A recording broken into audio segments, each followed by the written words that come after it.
Hey, it's Nay. And welcome to anyone new here. Welcome if you're coming back to the channel. So I wanted to talk today about, why does this feel like this is not correct? About a particular fragrance and why I think it is so popular. Now, the thing about fragrances, the thing about scent, okay, you can link a lot of things that you end up liking and disliking to life, through your childhood, to experiences that are linked to those scents, right? Now, there's a scent in particular I'm going to talk about today because it had a really big restock. Do you want to guess? Yes, Kayali's the wedding silk Santal. I'm going to try to keep this brief, but we know it's not going to be brief, so grab a drink. Cheers. Grab a snack. Cheers, and let's get to talking about Kayali's the wedding silk Santal. I think it is an amazing fragrance, one, but that is a personal thing. What is less personal is why it was a brilliant release, okay? So let's hop, skip, and jump right into it. Oh, so good. I made my own matcha, because you know matcha is expensive. At least because now I've been shopping at a small coffee shop and it's just more expensive. It's way better, of course, but it's just expensive. So, girl, I had to learn. So, was this last year or was it the year before that this got released? And I have the notes on the back here. I'm going to read you. This is the keynotes, and I think there's more notes than this in here. Let me just read you all of the notes. And I'm going to explain exactly why. So let's just get into it. In here is champagne, freesia, blackcurrant, nectarine, praline, jasmine, orange blossom, May rose, vanilla, sugar, sandalwood, musk, amberwood, oak moss. It's a whole lot of notes. For people who don't even wear fragrances like that or just getting into fragrances, it sounds like a conjumbling of a bunch of fragrance notes that are, for the most part, quite feminine leaning, whatever that means, right? To people who collect fragrances, right? I'm thinking once you kind of hit that like 50 up fragrance club, you really start to gain discernment between notes. Like when you're starting, you're like, oh my gosh, this just smells good and this smells good. And you're trying to explain it to yourself and you go the route of like, what it makes you feel. So like maybe it's like a place or time or stuff like that, right? And so you come up with things like different brands who come up with scents, but you know, there's a bunch of different ways. Or you start just giving general explanations to try to decipher yourself. Like, it's so sweet, or it's so dry, or it's very it smells strong, or like, you know what I'm saying? And there's nothing wrong with that. But just like with every other thing in life, the more you do something, the better you get at it, right? Kayali's wedding silk Santal, put bluntly, is in the scent profile, in my opinion, to some very popular fragrances. That is MFK's Gentle Fluidity Gold and Xerjoff's Dama Bianca. Those are some very heavy hitter fragrances in the fragrance community, and I think a lot of people, not all, because we all have very different, but many people are going to say that they either like it or they know someone who does like it, right?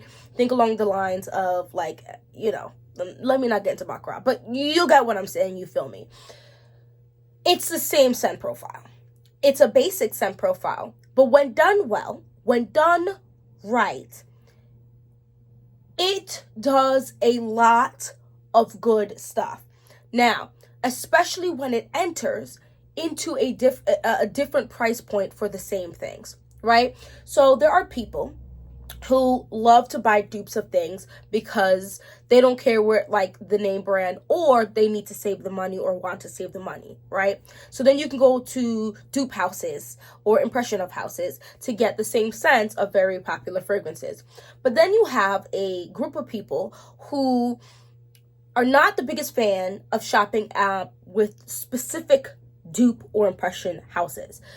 And so there is a market for people who want something similar, but not exact, and not trying to copy something, but you still get the vibe.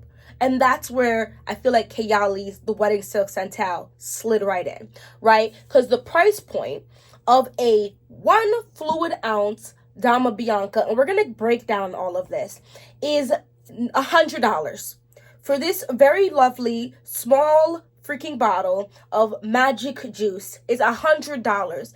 If you're looking at the big bottle, Twisted Lily sells it for $305. Yes, you heard me correct. You heard me. So a lot of people's car payment. Yes.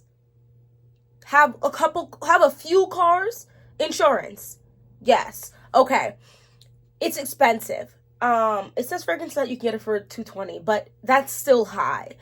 So wonderful scent, very expensive.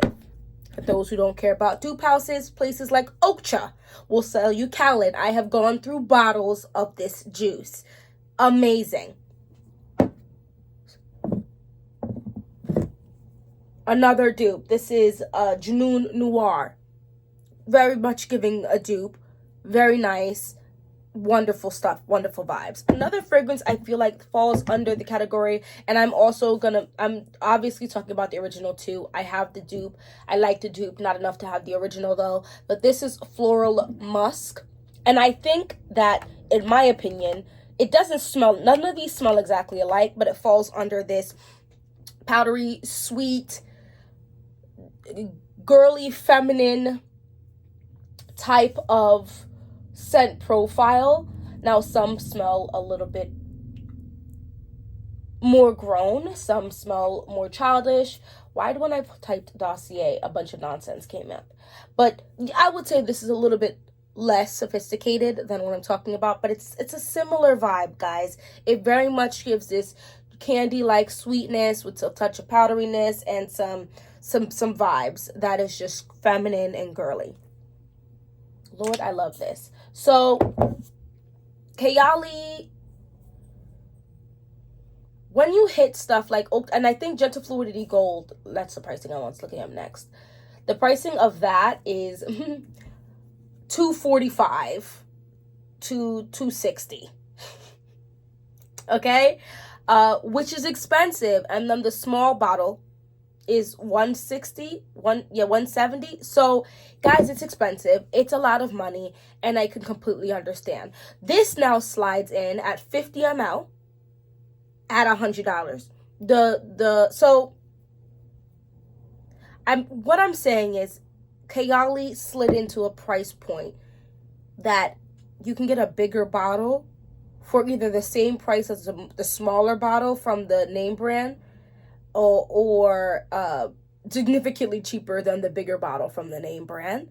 And you don't have to per se be a part of the whole enjoying to buy or willing to buy a dupe house impression of fragrance brand. Does that make sense? If it does, hit that like button. So the powderiness can come from a few different situations, whether that is a musk or like an actual powdery note, like, hold on, iris, violet.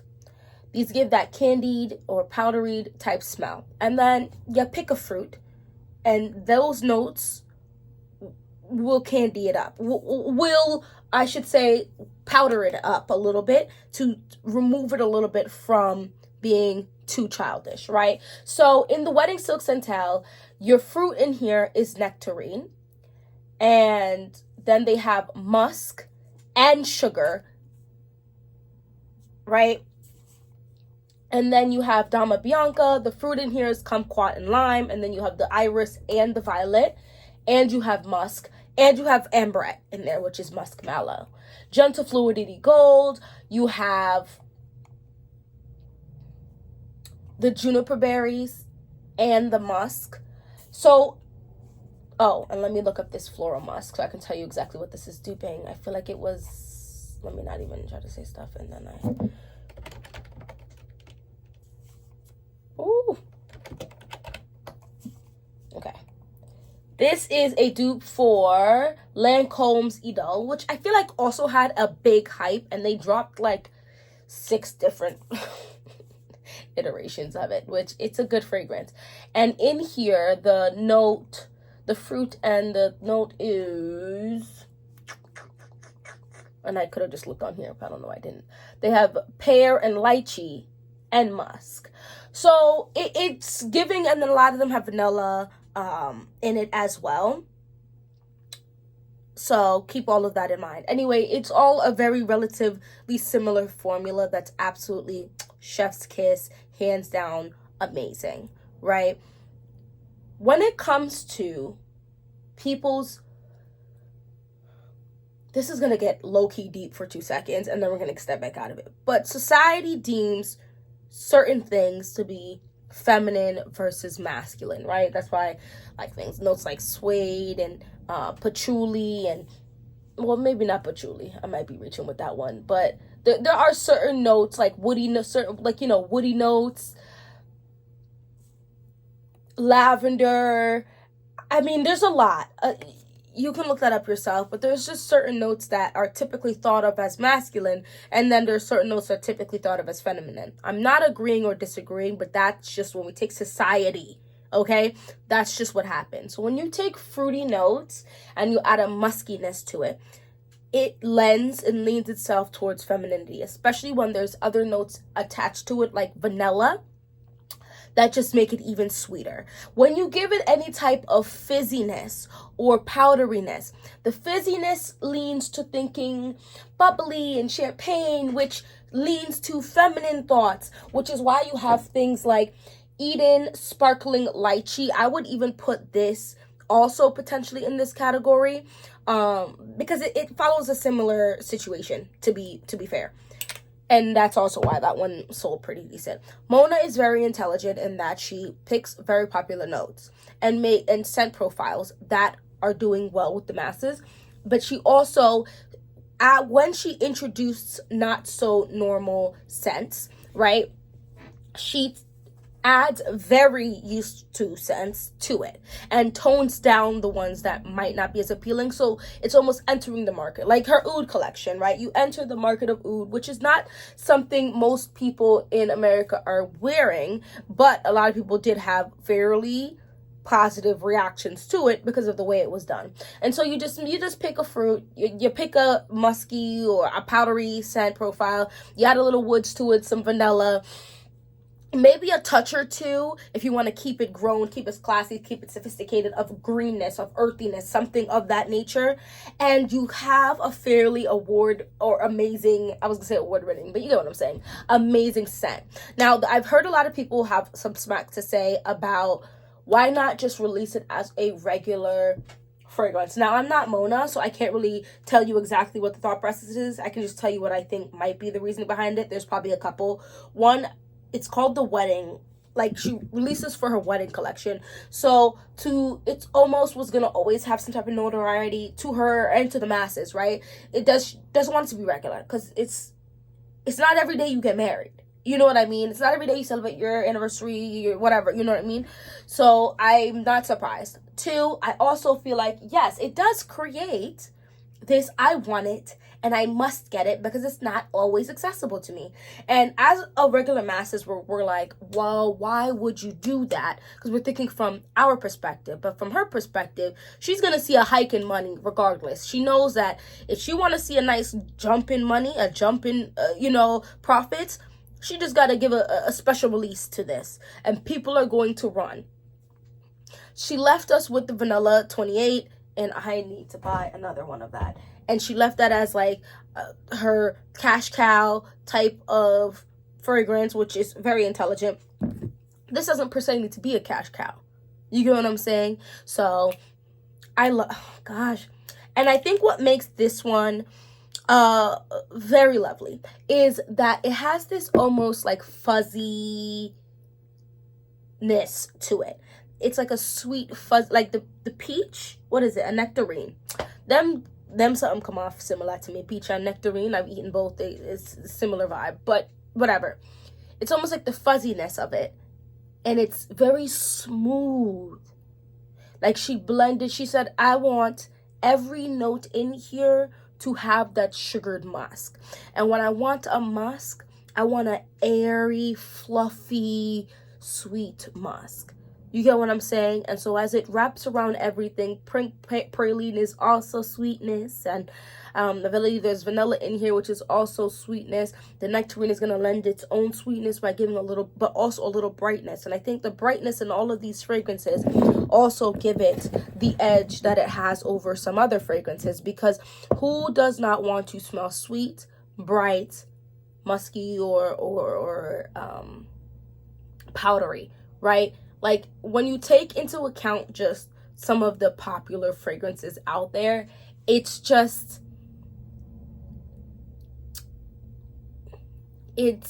an easy acceptance by the majority. So majority either have a good experience with that smell or grew up with that smell, so they like it.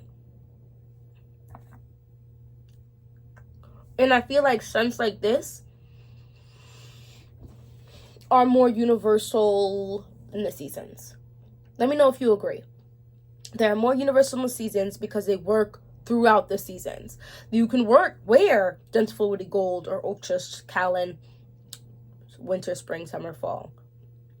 Dama Bianca, winter, spring, summer, fall. I put this big ass in here in the colder months, and I would definitely wear it in the warmer months. This also during the, like, there's just something to say about that scent combinations that are truly amazing. I'd be interested to hear about any more that, like, you think fall under this category, because I gave you guys a few, so let me know of some that you know of. But I love this scent profile. I think it's magnificent. And for the icing on the cake,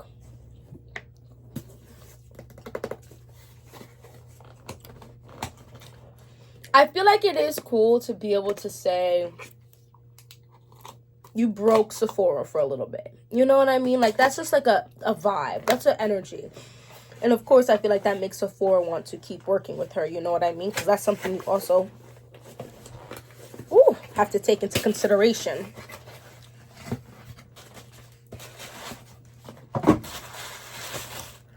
Guys, I woke up at like 5 o'clock in the morning. I did not set an alarm. I have children, so.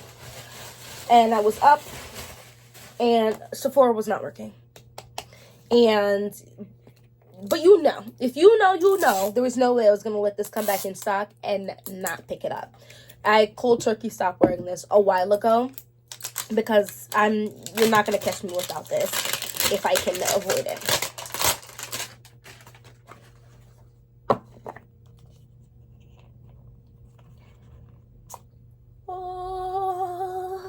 So now I probably will done this off quite quickly because I love to spray this. Now, things about this particular scent profile, at least on me, is I wouldn't say it is the most monstrous, and I feel like most people disagree. It's not the most monstrous scent profile. It's also not the most long-lasting scent profile unless you drown yourself in it, which I have no qualms about doing. Oh, something else you can clearly see when you have things like vanilla in a fragrance, it is going to get darker over time and just get even richer. So let's spray this. Nothing to be smelled right now, but let's spray it and see if I smell. It just smells so nice. But yeah, this is more fizzy and more bright, like more fruity. Not bright necessarily, but more fizzy and fruity. And this one is still fruity and fizzy, but if I wasn't wearing glasses, what would have happened just now? The vanilla that Mona uses in her fragrance is wonderful. And it really does some good stuff. Anyway, thanks so much for watching this whole video. Please don't forget to hit that like button. Subscribe if you haven't subscribed already. I've given myself a very difficult task of trying to reach 2,000 subscribers by January 1st. So, and I do intend to do the vlogging or whatever every single day or pre-recording, okay, for December. So we're gonna see how that goes. But thank you so much. I love you guys, and hopefully I see you in my next one.